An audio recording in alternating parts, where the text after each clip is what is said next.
It's Charlotte Talks. I'm David Boraks in for Mike Collins. Every year, the Trust for Public Land puts out a ranking of cities when it comes to public park systems. And every year for the past 6 years, Charlotte has ranked at the bottom. It's called the Park Score Ranking, and it looks at park budgets, park sizes, amenities like basketball courts, and how close people live to a park. This year, the Charlotte and Mecklenburg County Park System moved up a notch to 96th among the top 100.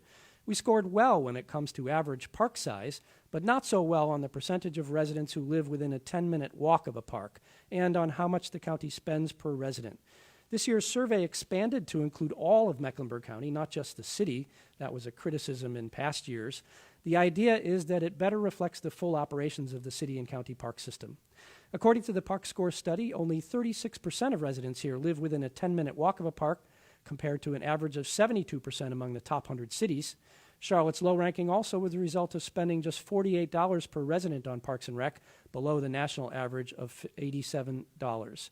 There's money in the budget this year, more money than ever for parks, and we'll talk about that. We'll talk about the latest rankings and why Charlotte and Mecklenburg County's park system consistently ranks so low and how it can improve.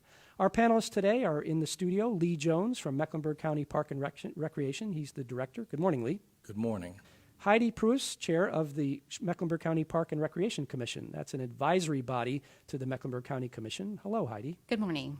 And on the phone from Boston is Charlie McCabe, director of the Trust for Public Land Center for City Park Excellence. Hello, Charlie. Good morning. Charlie, let me start with you. How long has the Trust for Public Land been doing the Park Score rankings, and why did you start it? Sure. This is the 8th year that we've actually done Park Score for the 100 largest cities, and it's built on about a 20-year history of collecting data for the largest cities in the United States. We found that when we started in the early 2000s, we didn't have a lot of data that we could compare park system to park system. So my predecessor, Peter Harnick, started that role, and we really kind of focused Park Score on really taking a high-level view of park systems and doing as best we can an apples-to-apples comparison of the 100 largest cities. I want to talk a little bit more about exactly what you were looking at in a minute, but let me ask another big-picture question here. Why are parks important? What is your organization's aim here in doing this survey?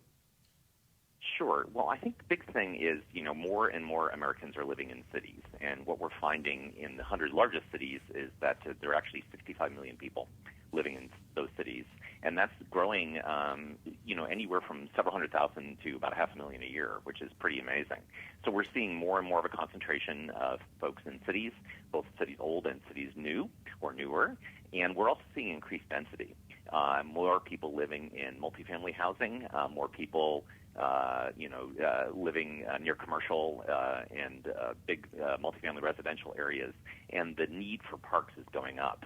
Not everybody can count on having their own little yard to recreate, and we find that in addition to the recreation needs, we're also continuing to face an obesity epidemic in which people aren't getting enough exercise. So that's the whole reason behind the 10-minute walk to a park is if you can lower the barrier to getting people to a park, they're going to go more frequently, and they're going to take their friends and family along with them. Mm-hmm. Lee Jones, director of Mecklenburg County Parks and Recreation, you take a crack at that question here. Why are parks important to us? Parks are important because people want to be in an area where they can live, work, and recreate. And as the providers of public recreation here, Mecklenburg County Park and Recreation strives to meet that goal. What's important is for people to be able to have access to the parks, to be able to do a variety of things. Mecklenburg is really growing, and with providing the number of amenities, people really want to come here and enjoy time with their families and friends. Mm-hmm. Give us a little history if you can. Have parks always been part of local government budgets, or where did they come from? Well, it's very interesting. Back in 1992, the city and the county merged some services. And part of those services became the police departments. There was a county police department and a city police department. They merged, and all the parks came over to the county.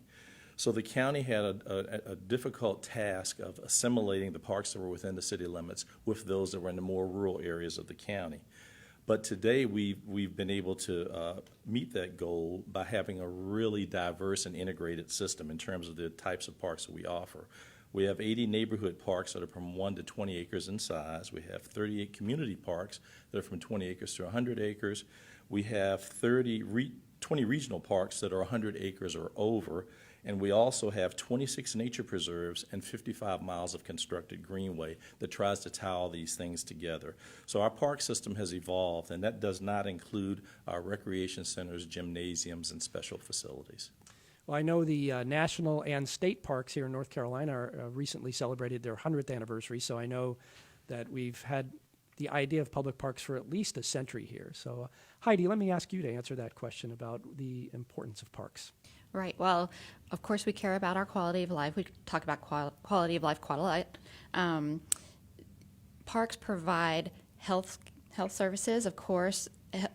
Exercising, getting out, walking, either recreating or on a greenway provides a reduction in diabetes and heart disease and obesity, of course. It's also a transportation corridor. So people are utilizing greenways as part of their quality of life as an alternative means for transportation, for sure. And of course, there's that neighborhood connectivity. You want to have that place where Lee just mentioned that you want to get out with your family and friends and you want to recreate. Finally, and maybe just as importantly, we need to protect our natural resources here. Parks provide a vital resource as far as protection of water quality and air quality in our region. Certainly, we could use a little bit more help in that area as we continue to increase our density. So parks are a vital part of our quality of life. And let me ask you about your role and your interest. Why did you get involved with the Parks and Recreation Commission, and what do you guys do?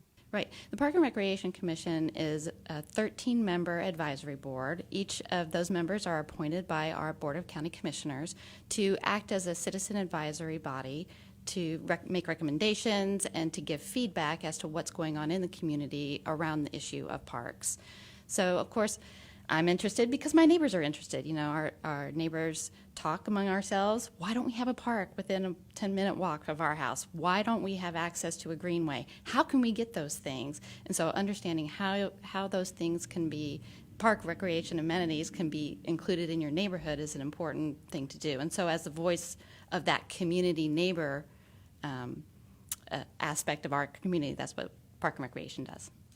All right, well, Charlie, let me turn back to you here, and let's talk a little bit more about this year's Park Score rankings. Sure. Can you give us kind of the big picture? What did the survey this year find, and how is it different from past years, if it is? The biggest change was that we have a new number one. Minneapolis, Minnesota was actually been number one since 2013, and they were surpassed by Washington, D.C., which has done a lot of work in investing in their neighborhood parks, especially in the areas of recreation and senior centers, splash pads, and basketball hoops, which are 3 of the 6 amenities that we track. The top 10 itself stayed largely the same, but I think what we're seeing is a tightening of kind of competition in the top 20 or so, which is great. And those are the cities that are seeing, tremendous rates of growth in terms of additional residents moving to the area. But overall, we're seeing a lot more focus on parks as a critical amenity in cities across the United States, and I think Charlotte's no exception. So it's exciting to see that go well. Spending has been relatively stable. The other thing that we saw was an increased focus from more nonprofits that work hand in hand with parks and recreation agencies to raise funds and to spend those funds in parks. Mm-hmm. So that ranking looks at a number of different factors, and you've gathered all of this data from the park and recreation systems in all these cities. Can you just tick off for us the factors that you looked at and what they are, what it measures? Sure. So we look at 4 different categories. We look at acreage, and we look at 2 elements of acreage. We look at the percentage of the city or the county city-county combination that is parkland. We also look at the median size park, and what those 2 do is they balance each other out for cities that have maybe bigger acreage, but it's less well distributed, or cities that have smaller parks that are more well distributed. So that's acreage. Access is the 10-minute walk score that we calculate. We actually redid the entire walkable index with our partner Esri. And we looked at a number of different things. The biggest change for Charlotte was looking at the entire system that Mecklenburg County Parks and Recreation manages. So that resulted in an uptick in terms of the access. Then we look at spending, and spending is three components. It's public spending, and we look at a 3-year average to balance out kind of the highs and lows. We look at nonprofit spending, and we also monetize volunteer hours. What we found is that most parks and recreation cities rely heavily on volunteers, and the 100 largest cities reported 16.9 million hours that were donated in the most recently completed fiscal year. So that's the spending. And then finally, amenities. And what we try to do is we try to balance the different types of amenities that we track. We actually get data on over 24, but the ones that we choose are trying to kind of get at the different usage by different populations, children, adults, and seniors.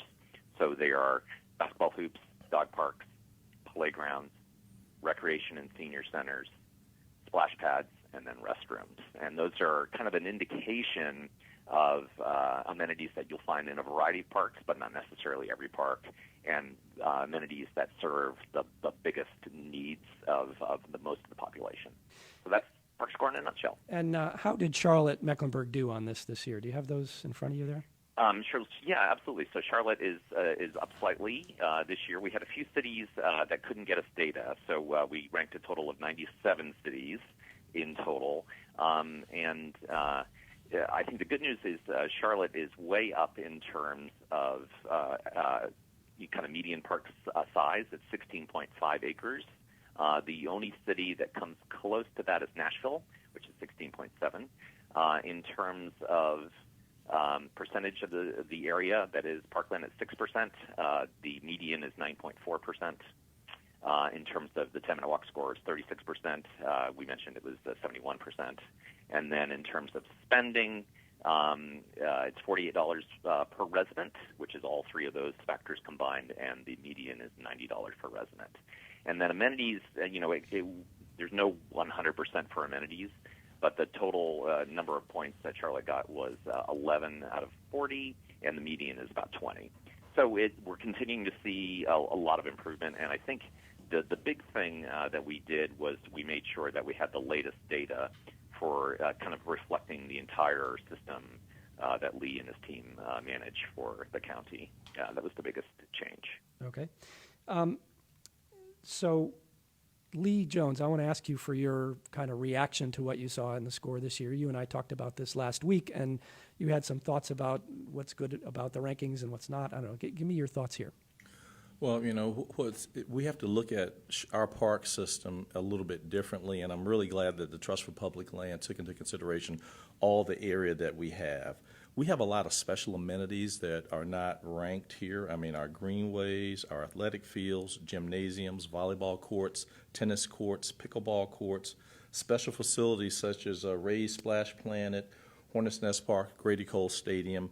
These type of amenities that people go to would like to see those more readily included and considered. And we have to drill down and look at the moving target that we have in terms of our population growth. And let me stop you there. We've got to take a break right now. We're talking about parks and the Park Score rankings for this year.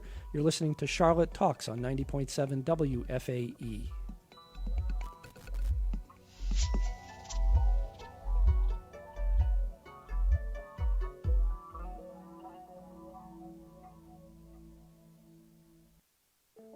More Charlotte Talks in just a moment on listener-funded 90.7 WFAE. Support comes from WFAE members and Duke Energy, dedicated to generating more than half the electricity in the Carolinas with zero carbon emissions. Facts about lower emissions at duke-energy.com/getmorefacts.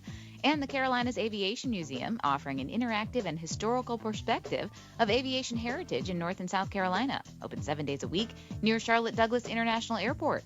Info at carolinasaviation.org. Tomorrow on Charlotte Talks, last month's UNC Charlotte shooting stunned the community and was the subject of hours of local news coverage, but it barely registered at the national level, especially cable news, with the three main channels spending a combined 41 minutes of reporting on the shooting. How has news coverage of school shootings evolved in the 20 years since Columbine? What are best practices for reporting these tragedies? Should the shooter be named? Experts on the ethics of reporting school shootings weigh in tomorrow at 9. Andrew Yang is an entrepreneur who motivates others to follow their startup dreams, and he wants to be your next president. 2020 Democratic candidate Andrew Yang on what sets him apart in the race to unseat Donald Trump. We'll meet him next time on 1A from WAMU and NPR. 1A is from 10 to noon, right after Charlotte Talks, on listener-funded 90.7 WFAE, Charlotte's NPR news source. Welcome back. It's Charlotte Talks on 90.7 WFAE. We're taking a look today at Mecklenburg County's Parks and Recreation System and the National Park Score rankings. And just a reminder, our panel this week is Charlie McCabe on the telephone from Boston. He's director of the Trust for Public Lands Center for City Park Excellence. We also have Heidi Pruis, chair of the Mecklenburg County Park and Recreation Commission, and Lee Jones, Mecklenburg County's director of Park and Recreation. And Lee, we were just talking about this survey this year that has Charlotte 96th out of 100 and what we have for parks here. You were talking a little bit about why we rank low and what's happened here in Mecklenburg County that puts us in this situation. Well, as I said, we rank low because we're dealing with a moving target. And one of the biggest moving targets we have is the ratio of available park land to residents. So if we look at Charlotte, Charlotte is 305 square miles, and it's got a population of approximately 859,000 people. Mecklenburg County is 524 square miles and has a population of 1.03 million. The entire state has about 10 million people in it. So if you think about it, Mecklenburg County is tasked with providing amenities to 1/10 of the state population. What we've done to try to address that is looking at trying to work more closely with other planning entities, such as the City of Charlotte, as they're going to do their 2040 plan, and we're going to do our new Park and Recreation Master Plan to make sure that there's some forethought given as to how park and recreation amenities are considered. They should be considered as a part of infrastructure so that it's not an afterthought, and then we have to struggle with things like accessibility in a city that has a very strong existing street grid with a lot of urban development that makes it difficult for people to get to one location, a park amenity within a 10-minute walk. And we may be able to do it within an 11-minute walk, but the standard's 10-minute, so we take that. But we've seen some progress also with the fact that we offer 87% of our amenities and access to the public within a 10-minute drive time, and that would be our community parks, regional parks, and our special facilities. Charlie, let me just ask you, in other cities, is a 10-minute drive considered a benchmark of any kind, or why use that 10-minute walk number? No, great question. The reason why we kind of focused on the 10-minute walk, and we really see that the barrier, if you can lower the barriers to entry, especially for families with children that may not have access to a car or ready access to a car or public transportation, and you can get them within a half mile or a 10-minute walk to a park, the rate of usage actually goes up. And that is directly resulting in moderate to vigorous exercise more and more. So that's the big reason. Lee, how is park usage in Mecklenburg County? Park usage is extremely high. Just this weekend, yesterday, I went out and toured our park system, particularly our outdoor aquatic facilities, Ramsey Beach, Cordelia Pool, and Double Oaks Pool, and they were at capacity. Driving through by Davie Park in the south, by Carmel Road Park, they were all packed. So our population is growing on a daily basis. Earlier in the year, about a year ago, the rate was 40 people per day moving to Charlotte. Now it's upwards of 70 people a day moving to Charlotte, Mecklenburg. So that's a moving target when you try to balance that ratio. But our parks get a tremendous amount of use, and we get a tremendous amount of support from the public and from our advocates. Heidi, let me turn to you. What is your reaction to this year's ranking and last year's ranking and what we're talking about here? Right. Well, excuse me. Clearly, Park and Recreation in Mecklenburg County is well loved and well used, and we can notice that in the park score. We love our amenities, and certainly this park score is reflective of the fact that we want more. With that added population coming into Mecklenburg County, we certainly need to have access for more folks, and it's probably about the right score. One of the points about use of our facilities is that there's like more than 1 million people who visit our nature preserves every single year in Mecklenburg County. That is 7 times more than per acre than what the utilization is for the Smoky Mountains National Park. So it's not enough to just need additional facilities and amenities. We need to be actually taking care of those facilities. And so if you have more and more people visiting a neighborhood park, for instance, and there's no restroom available, you're going to see maybe a decline in use, or maybe folks just aren't going to get there in the first place. Maybe they can't get there because there's not a walkway or a trail or a greenway to get there. So certainly with this continued increased population, this park scores is reflective of that. You know, it's unfortunate because in 2012, Mecklenburg County had a gold star standard for the National Parks and Recreation Association. And then when the recession hit, the budget was cut in half, and we just really have not recovered from that. In the meantime, we've had this significant population increase. So struggling to keep up with just who's here today, much less who's going to be here in the future, is really a necessity. And this park score reflects that growing and existing and growing need in Mecklenburg County.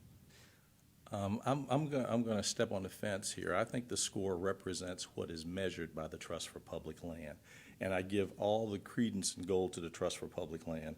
Heidi is right. In 2012, we won the National Gold Medal by the National Recreation and Park Association as being the best park and recreation department in the United States. That year, TPL measured 40 cities, and we were ranked 39th.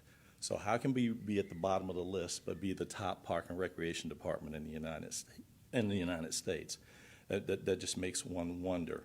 In terms of our growth and being able to handle that, I think that we have done a tremendous job. We actually started feeling the pain of the recession in 2009, and by 2010 and 11, we had laid off a significant amount of our staff, and we had to change the way we operated. We're a different agency now. We went from having 9 park districts to 3 park regions.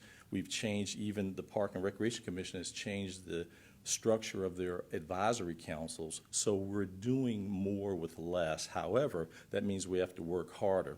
So I'm extremely proud of the advocacy of the Park and Recreation Commission, of our Board of County Commissioners, and of our county manager, Dina DiOrio, recognizing this and the benefit that we bring as not a mandated service but a necessary service, which will be reflected if our budget is approved this year.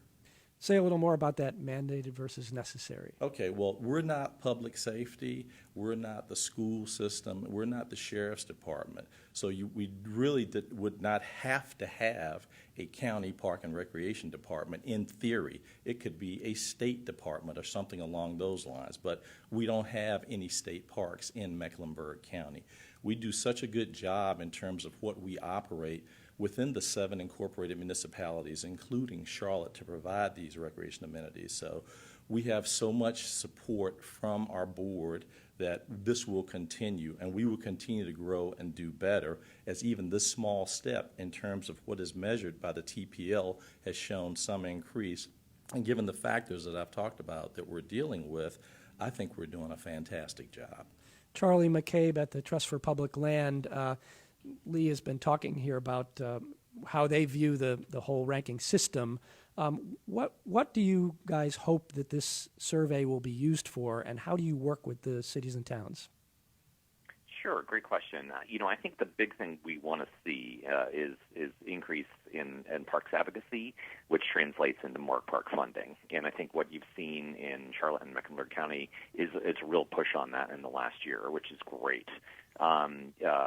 Thanks to Lee coming and serving as the head of the organization, but also the advisory committee really kind of pushing hard on that. I think that's one thing. The other thing that I think is always important to remember is this is a high-level overview. We've deliberately picked, a specific number of elements that we can compare all 100 cities to.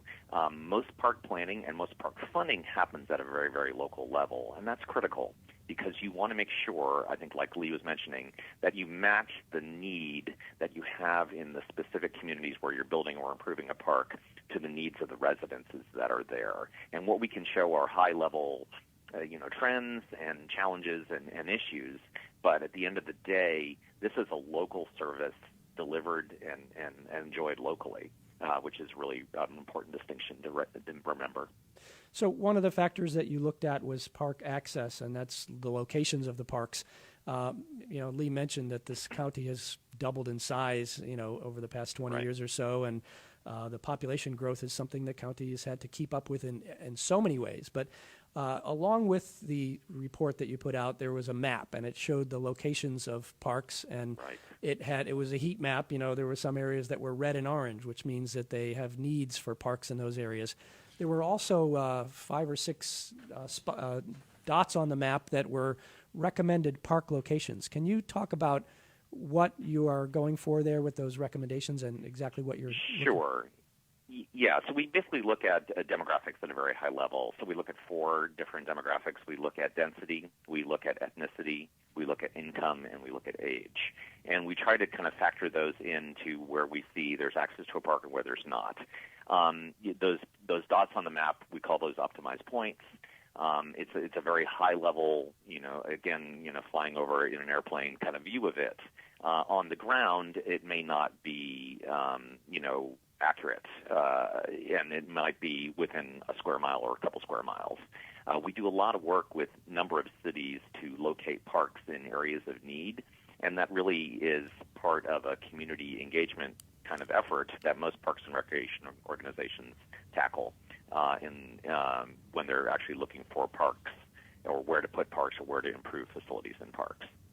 Well, Lee Jones, I presume you've seen this map and those dots on the map. Does that line up at all with any planning that you are doing? And let's just say that they were in neighborhoods that are around Uptown, probably lower income neighborhoods to the east and southeast of Uptown. I think the map is a good measure for what Charlie described as what it's trying to show. We actually have a map that we could overlay on this, that we've done a gap analysis using our county geographic information system office and in using other items for mapping. And we've developed these gap areas, and we know where we need to put parks. The issue is where we need to place parks, there may be something else there. There may be an office building there. There may be a residential community there, maybe a school there. So we'll have to work out some sort of partnership agreement as to how we can address that need, and we're being very strategic with that. Our master plan is 10 years old, and we've already sent out an RFQ, request for qualifications, to do a totally new master plan, and it's going to take into consideration all the factors that we've talked about here today, Charlie, Heidi, and I, that need to be addressed. And because we're going to bring in, it's going to be a totally clean sweep. The first part of it is going to be a full assessment of our operations, our planning strategy, the type of parks we have, the locations of them, the changing demographics and growth to try to address that need. I think the study that the TPL does is important, but if you look at what the study looks at, 100 park and recreation departments in the United States. We have 12,000 in the United States. So it's a small look, but it's a good look to just keep people on their toes. And again, in response to the rapidly growing population that we have, we're going to be really investing heavily in park and recreation projects, particularly our greenways. What we want is an amenity within a 10-minute walk. It doesn't have to be a park. It can be a greenway. It can be a recreation center because people want to do different things. And I think by doing this, we will be able to provide much better access and closer, more proximity to the 10-minute walk guideline as stipulated by this study. But our goal is to take the recommendations from this study, but also follow our national governing organization, which is the National Recreation and Park Association. Charlie, back to that map of Charlotte-Mecklenburg here and what it shows Sure. as far as access.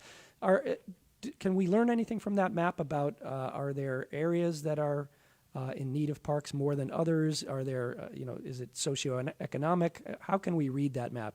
What are the big headlines? Yeah, sure. I think the big thing that most parks and recreation organizations are looking at in the 100 largest cities and beyond is really kind of that gap analysis that Lee mentioned. And most organizations have a pretty good handle on where the needs are and where lower-income folks, especially lower-income kids and lower-income seniors, which are two of the more underserved groups, need recreation and need kind of specific amenities that meet their needs. And we're seeing that equity lens applied in cities across the United States. A growing number of cities actually have a kind of a comprehensive plan to address the inequity that may have occurred over the past several decades or even longer. So it's Minneapolis, San Francisco, Seattle, Boston, New York are some of the examples, Philadelphia, and different organizations or different cities are doing different ways of funding those improvements. Philadelphia is probably the most well-known in that it's using a combination of private funds as well as the proceeds from a soda tax over 10 years to improve about 50% of their parks. That's an interesting idea, a soda tax. Lee, do you think you could get that through the county commission here? I don't know about a soda tax, but I look at cities like Denver, Colorado. The way they benefit is they benefit from pari-mutuel betting. Part of their lottery proceeds goes directly into a fund to develop parks there, which is why they rank high. I think the county has made a tremendous investment in park and recreation. For our current CIP from 2019. Capital Improvement Plan. Capital Improvement Plan. I'm sorry. I'm all right. bent on acronyms. We have a $229 million investment that's going to provide us an additional 27 park amenities, significant park amenities, including 200,000 square foot regional recreation centers to meet the ever-growing needs. And then our Greenway projects, money for marketing and analysis to determine how to let people know what we have so they will be able to experience the amenities that we do offer. Heidi, I wanted to go back to you for your thoughts on this question of access and equity in particular. As the chair of the Park and Recreation Commission, what are you guys concerned about? Right. Well, we do talk about this quite a lot, as a topic. Serving getting parks and recreation services into those underserved and vulnerable communities is a top priority. It's one of the 5 top priorities that the Park and Recreation Commission has identified in the past through our reporting. What's critical is not only budgeting for these capital improvement projects and operations to run our parks, but also to acquire land. And certainly, if you don't have land accessible in those underserved communities, you're going to be struggling with maybe paying a premium cost for land in those areas. So looking at land accessibility, there's only 18% of Mecklenburg County that is currently listed as vacant in the City of Charlotte's Quality of Life Survey. Where are those properties? How can we gain accessibility to them? And really, where is the priority with the county to look at budgeting long-term for parks into the future, which requires acquiring land, maybe in some of those vulnerable and underserved communities? That's Heidi Preuss. She's chair of the Mecklenburg County Park and Recreation Commission. We're also talking with Lee Jones, Mecklenburg County's Director of Park and Recreation. And on the phone is Charlie McCabe, Director of the Trust for Public Lands Center for City Park Excellence. We're talking about parks in Mecklenburg County today and the 2019 Park Score rankings. It's time for us to take a break. We'll be right back. I'm David Boraks. You're listening to Charlotte Talks on 90.7 WFAE.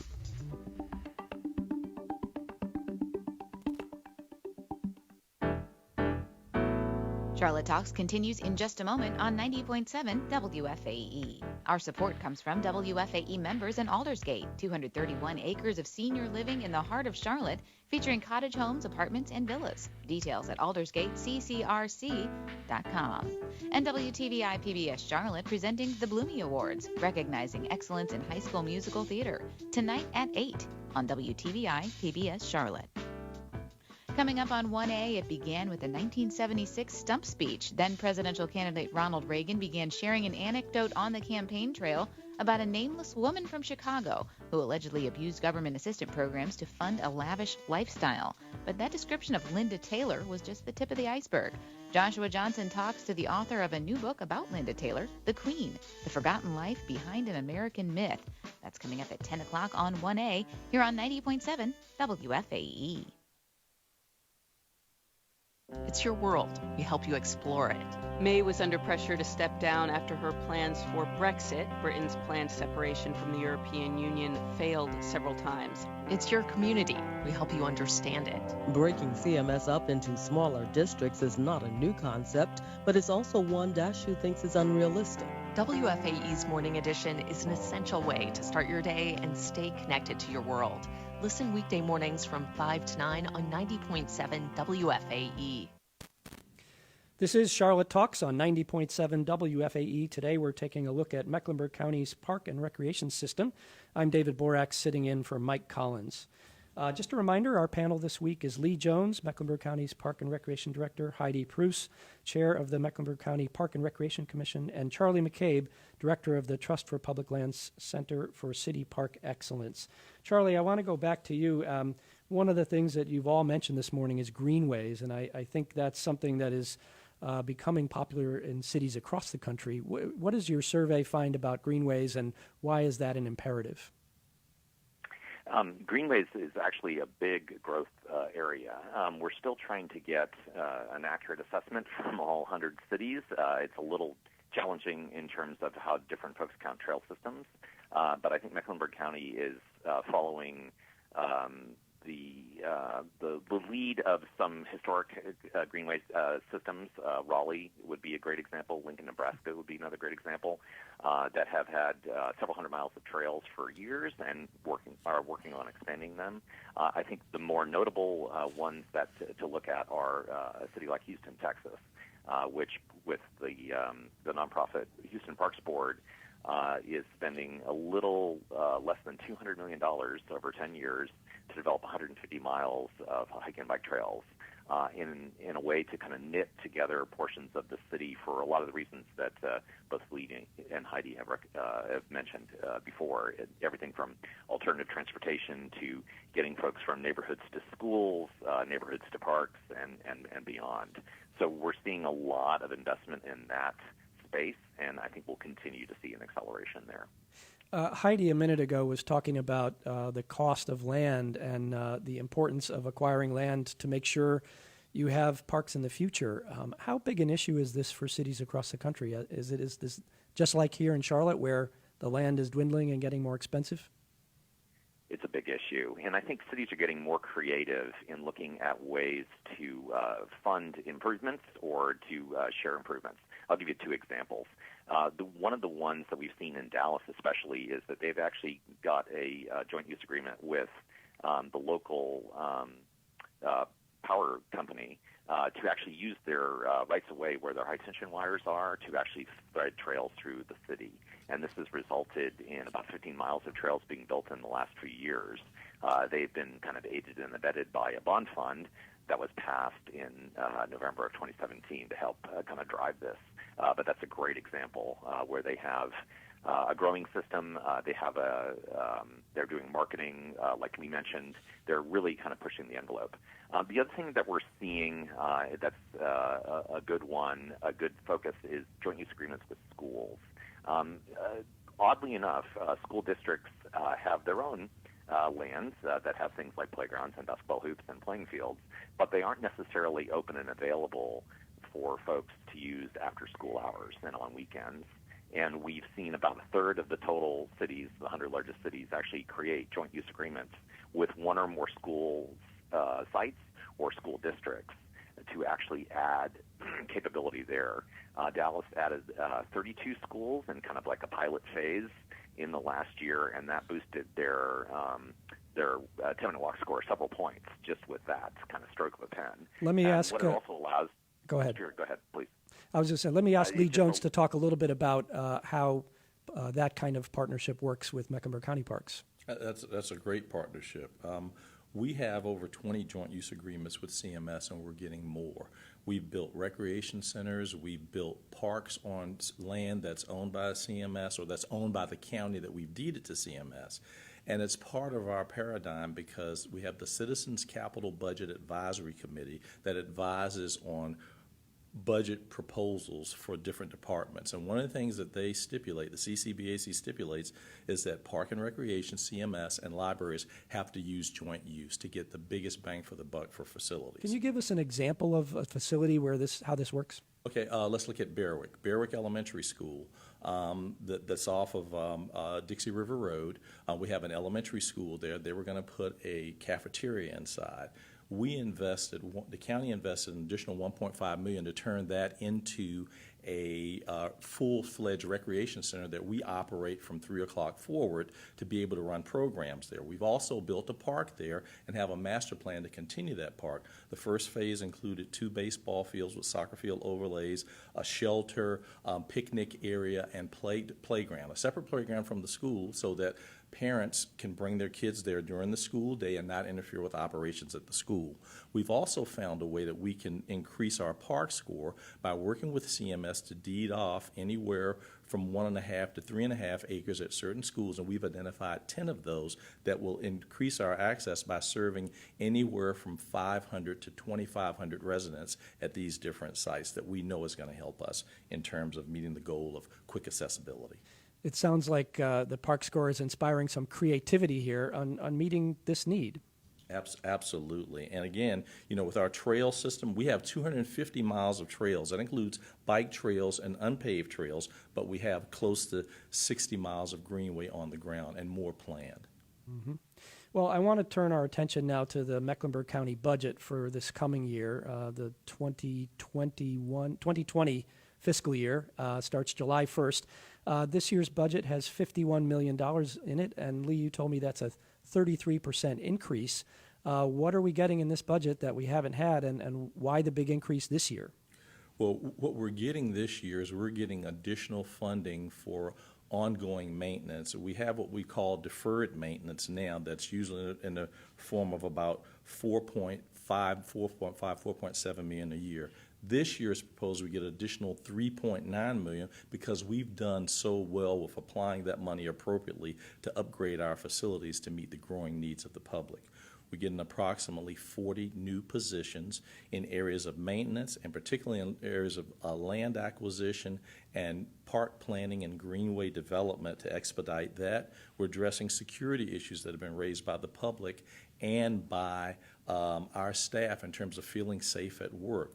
We're hiring more park rangers to be able to give them a higher level quality of life, to be able to not have to work so many days, and particularly on days that people desire to be with their families on the weekend. So we're also getting money to better manage our natural resources, our 26 nature preserves, by having money to get rid of invasive species. We had some trial money that we've been very successful in spending that. The board liked that, and so they're going to give us that money every year, so we're very excited about that. Maintenance absolutely critical for keeping up with the facilities that you already have. I think that's always something that local governments struggle with. I heard you say that there are new positions in the budget for land acquisition. Is that right? That is true. Is there money in the budget for land acquisition?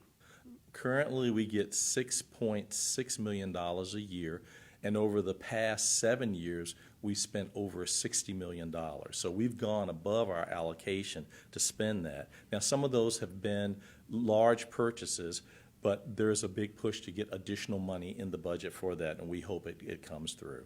You're saying there's a push to get more money than there's a push to get more money in the budget this year for additional land acquisition. We've been getting a lot of advocacy from the public, from the Park and Recreation Commission, and other entities that support that initiative. Heidi, the Park and Recreation Commission has gotten involved in this, as it's one of your roles is to advise the County Commission on this. What are your thoughts about what the budget looks like right now and where you think it needs to go? Mm-hmm. Well, first off, we're very pleased and happy that the county manager and Director Jones here have recognized that, yes, there's a deficit in the amount of staff that we have. Certainly, we're about 60 full-time employees less than the national average for a park system our size. So adding 40 is a huge leap forward, and we're very appreciative of that. We're also appreciative of the maintenance dollars increasing because, of course, we see the need. Land acquisition, though, has been that number one priority of the Park and Recreation Commission for the last 2 years running in our reports to the Board of County Commissioners. And back in 2011 through 2016, the county was purchasing about 348 acres per year. In FY 17 and 18, it was down to about 150. One year it was 140, one was 176. So certainly there is room for improvement, although we're spending a lot of money doing it. The cost of land is increasing.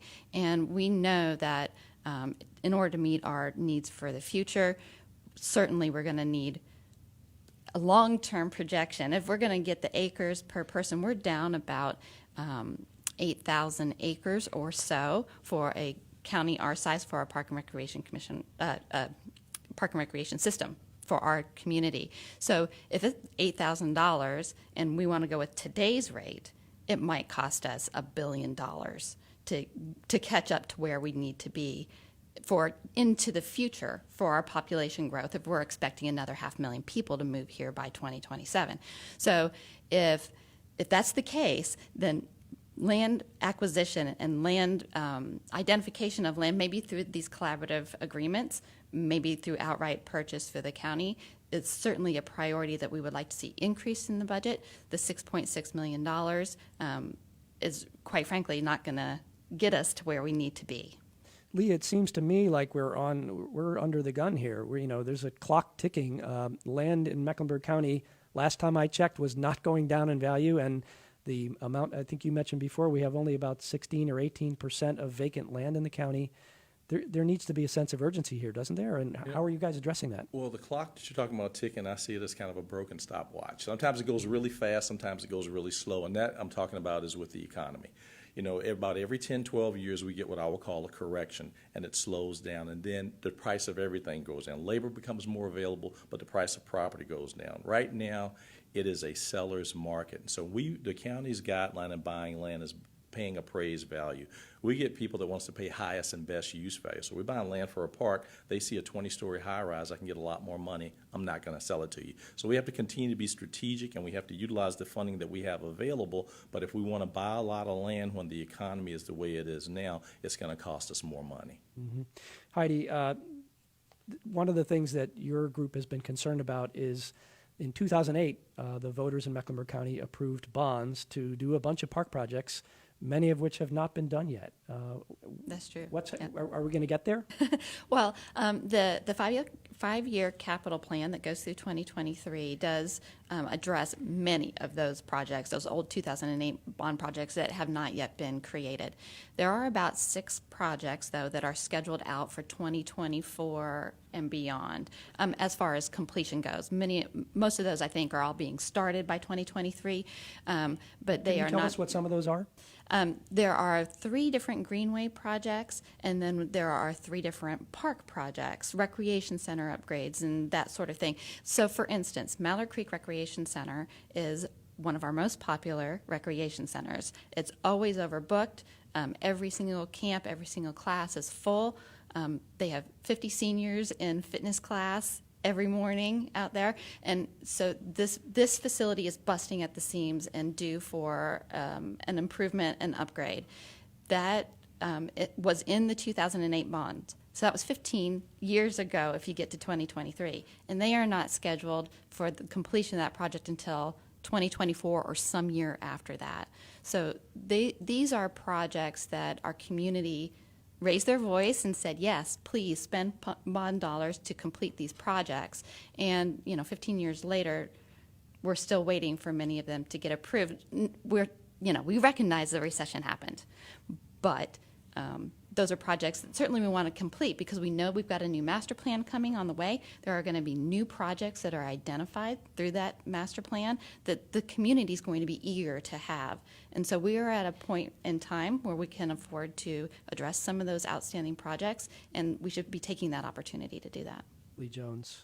Our FY19 to 23 CIP capital improvement project cash flow tries to capture an amount of money every year that we can spend efficiently and effectively. Yes, Mallard Creek Recreation Center recently celebrated its 20-year anniversary, and I was there for that. Beautiful facility, wonderful facility. It's like a well-maintained car. It's but we do have money in here, over $5 million, to upgrade that facility. And we're going to start it in 2023 and hopefully complete it sometime after that. We have, within 2 years, we have 2 recreation center renovation projects going on right now, Sugar Creek and Marion Deal Park. Those will be completed in 2 years. So there are things that everybody wants to see things quicker. They want to see them faster because we're growing so much, and we want it now, but you can't do everything at once. Will all of the projects that were in the 2008 bonds get done, or have priorities changed? I think all the projects that we've listed that were approved in the 2008 bond referendum back in 2008 are captured here. Now, there were some other projects that were added that were not a part of that, and that included some nature preserves, a couple of stretches of greenway that are part of our overall Greenway master plan that are not included there because they were not a part of that list of approved projects. But we know, as Heidi said, with our new master plan, those projects will likely be captured, and we will get some guidance on how to prioritize those to seek funding for them for the next capital improvement plan. Great. I want to go back to Charlie one more time here. We had some comments from listeners here. Lee on Facebook says, great cities have great green space near the center city. We need to extend the Sugar Creek Greenway to NODA. Creeks are natural places we need to celebrate. And Anna, quickly, if you could answer this, Anna wonders if swim clubs and private facilities in subdivisions are included in your access. Great question. No, they are not. Any facility that's included has to be a publicly accessible facility owned and operated by the public or owned and operated by a nonprofit operating on parkland. Great. So that's the way we look at it. Well, you get the last word there, Charlie. Thank you so much. That's Charlie McCabe, director of this Center for City Park Excellence at the Trust for Public Lands. Heidi Pruis is with us, chair of Mecklenburg County Park and Recreation Commission, and Lee Jones, Mecklenburg County's director of Park and Recreation. Thank you so much for joining us this morning on Charlotte Talks. I'm David Boraks, sitting in for Mike Collins. This is 90.7 WFAE.